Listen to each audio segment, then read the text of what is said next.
This question is from John Boy 700. The person says, I damaged my shoulder almost a year ago working out, and now they're just starting to begin to heal. I wasn't as consistent icing them as I could have been, but I did know the basics of stretching. Do you have some more tips on shoulder health and repair? Well, for myself, I've dislocated my shoulders over 20 times, especially mostly when I was younger, and ever since then, my shoulders have been very loose and they haven't been as stable. So basically, they're hypermobile is what they are. So I have severe problems in my shoulders just because when I was younger and in sports and things like that. What you can do is a lot of people's shoulders are more internally rotated like this. So when they're internally rotated like this, all the muscles in here get contracted. Back here, the muscles get stretched out, and that just puts extra stress on the whole rotator cuff region. And there's four rotator cuff muscles, basically the supraspinatus, infraspinatus, teres minor, and subscapularis is on the anterior part of the scapula here. And with people, if they have problems lifting up their shoulder, the major one is the subscapularis muscle. If people have problems with a lot of dislocations, it's the supraspinatus more likely.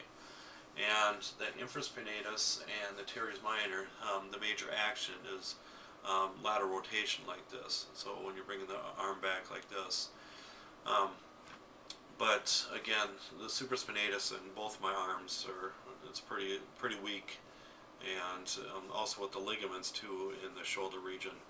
And the shoulder is one of the most injured parts of the body, and they say it's one of the more areas that are more likely to dislocate too, just because the muscles are just going all different directions. That's a problem. So with the hip, it's pretty much straight down, but in the shoulder region, the muscles are going all different areas.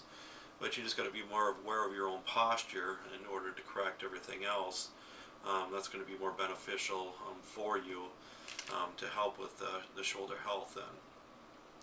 But basically what you want to be aware of too is anytime you have any little aches and pains, be aware of it. And remember what you did so you don't do it again, and try to stretch it soon after that in order to help it would be very beneficial too.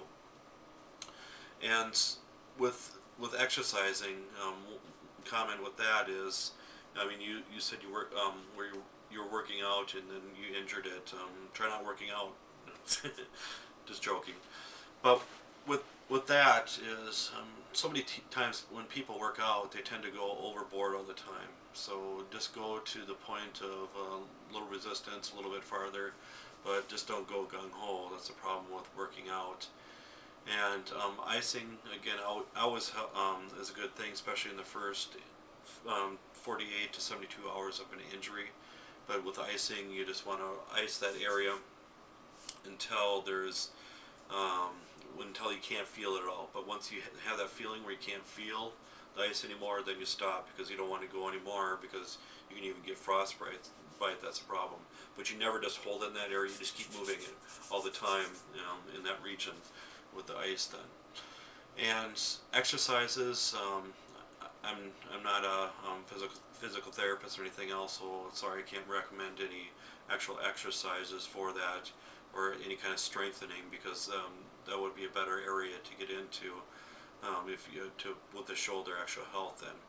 But for myself, with the posture is a big thing. So look at your posture and try to correct those kind of things, and try not to baby it either too. So that you've injured in the past, and the problem is it's called holding patterns. So when people have injuries, they tend to hold that area, and they tend not to um, go all out again, or use it the way they're supposed to be using it then. So just again, try not to baby it. So it's been over a year, so it's okay to do the normal stuff then. So I hope that helped, and leave any comments, suggestions down below. Thank you.